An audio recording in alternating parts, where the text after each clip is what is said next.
हम मीनू झा गोर लगै छी समस्त मिथिलावासी के। MM झा जी के रचना एकटा फूल लोढ़े के गीत लऽ कऽ उपस्थित छी। कोशिश करै छी सब गोटे के नीक लागे। पबनैतिन सबके बहुत बहुत शुभकामना। धन्यवाद। जय मिथिला, जय मैथिली। फूल लोढ़ैले चलले सीता, बाबा जनक बगान में।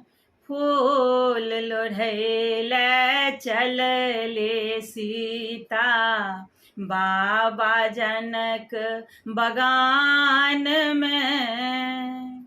चिड़िया चुन मुन गीत गबै छै, भोर पराती तान में। फूल लोढ़ैले चलली सीता, फूलक डाली हाथ ओनेने, मन में रामक नाम जपैत।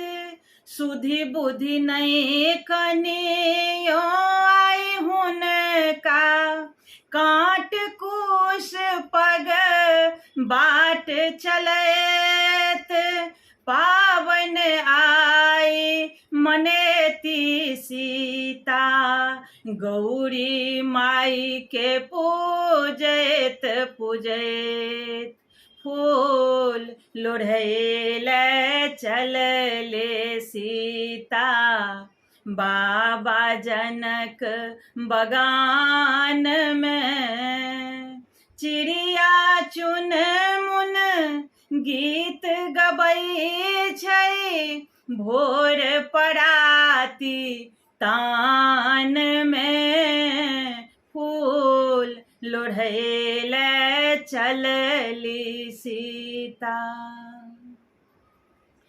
विषहाराल श्वेत पुष्प और गौरी लाल अड़हुल। जाही जूही बेली चमेली, रंग रंग ओ लोढ़थि फूल। मैना पात के सजबथि सिया, कोबर में लाबा संग दूध।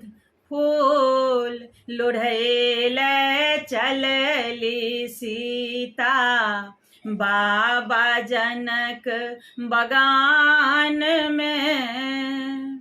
चिड़िया चुन मुन गीत गबै छै, भोर पराती तान में। फूल लोढ़ैले चलली सीता।